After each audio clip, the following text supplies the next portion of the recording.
there ain't no reconciliation. There ain't no fixing Pooh Shiesty and Gucci Mane issues. Pooh Shiesty, once off the label, like again, by force, by coercion, or Gucci Mane could just do it an easy way.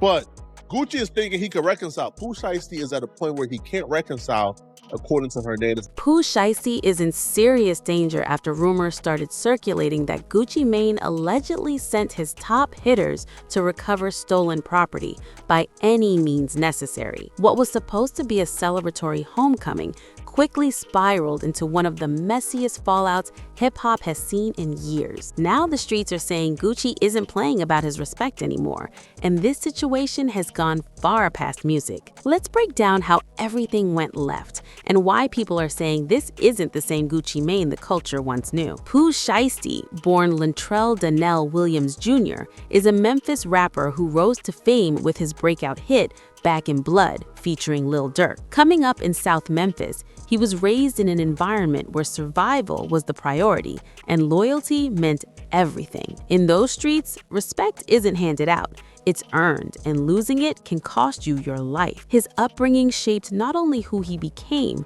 but how he moved. Memphis at the time was a war zone of clashing crews, young hustlers trying to establish their names, and constant tension. Pooh Shiesty's cousin, Big Scar, was right there with him through it all. They were more than family. They were brothers, protecting each other in a city where trust was rare. The Memphis rap scene was raw, unforgiving, and real, and Pooh Shiesty poured that energy straight into his music while staying loyal to the street code he was raised on. In Memphis, your word is everything, and breaking it can have deadly consequences. At the same time, Gucci Mane had already built a powerful empire out of Atlanta.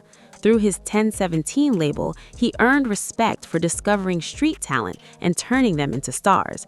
But he was also known for being ruthless when he felt disrespected. When Pooh Shiesty was beginning to rise, tragedy hit close to home. His cousin Big Scar, who was also signed to 1017, passed away suddenly. That loss cut deep. In Memphis, family comes before everything, and funerals aren't just ceremonies, they're a statement of respect. According to Big Scar's family, when they reached out to Gucci Mane for help covering funeral expenses, the response they received wasn't what they expected. That moment would become the spark that set everything else on fire. According to the family, Gucci Mane only sent around $10,000 for flowers and allegedly said he couldn't cover the funeral because his wife's birthday was coming up. Coming from a multi-millionaire rap mogul, that explanation felt like a slap in the face. Big Scar's people took to social media and completely aired Gucci out, claiming he blocked their calls when they reached out for help. Emotions were running high, with family members saying things like, "10,000 for flowers is nothing. My brother was worth way more than that." That situation left a deep scar on Pooh Shiesty. This wasn't just an artist, it was his blood. And from his perspective, Gucci Mane disrespected his family at the moment they needed him most. In Memphis culture, when someone passes away, the entire community is expected to show up and stand together. So for Gucci to act like he couldn't afford to properly handle the funeral of one of his own signed artists was seen as blatant disrespect. Around that same time, Gucci Mane was also clashing with Big 30 in comment sections, throwing slick shots and moving like he was untouchable. All of this started stacking up, and Pooh Shiesty was paying close attention. To him, it looked like a pattern. Gucci not showing proper respect to Memphis artists, and that didn't sit right at all. This wasn't just about money anymore.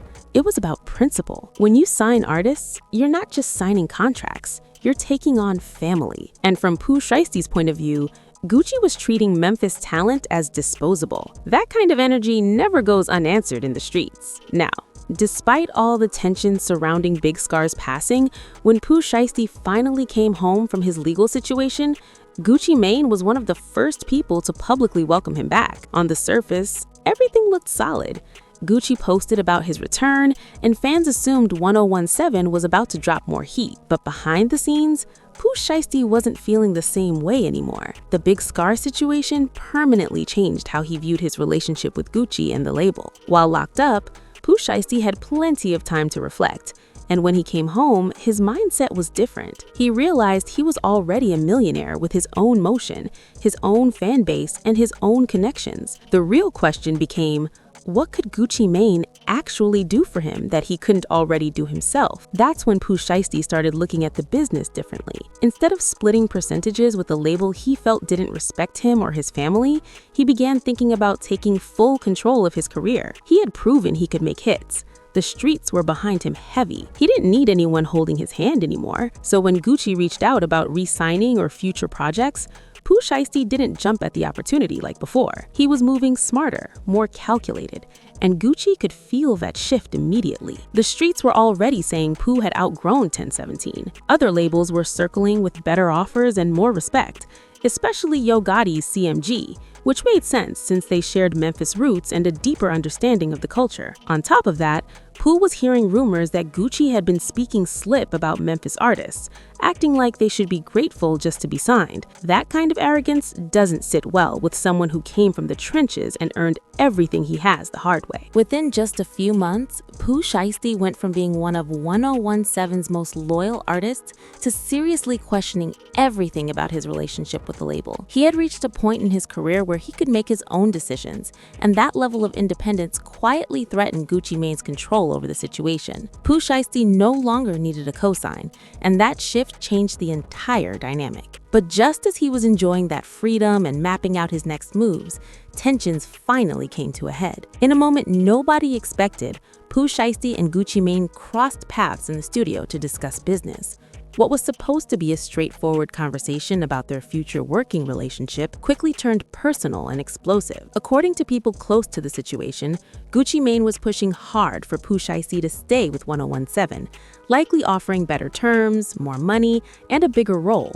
But Pooh Shiesty wasn't interested. His mind was already made up. He wanted to move independently, and no offer was going to change that. Things really heated up when Gucci started talking about loyalty and reminded Pooh Shiesty that he was the one who helped put him on. That conversation was probably meant to humble him, expecting gratitude and obedience like artists before him. Instead, Pooh Shiesty fired back, bringing up the big scar situation and accusing Gucci of disrespecting his family during one of the hardest moments of their lives. That's when the argument crossed the line. Voices were raised, tempers flared, and Pooh Shiesty went further, saying Gucci Mane wasn't the same person he used to be, that he'd gone soft and lost touch with the culture that built his name. The tension in the room was thick, and everyone could feel that the situation was spiraling out of control. Gucci Mane had security present, but they were outnumbered by Pooh Shiesty's crew, who had come with him to the meeting. Before anyone could calm things down, chaos broke out. Pooh Shiesty and his people allegedly robbed Gucci Mane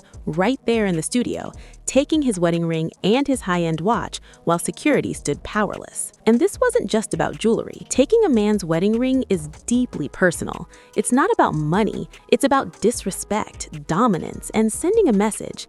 It says you're not untouchable.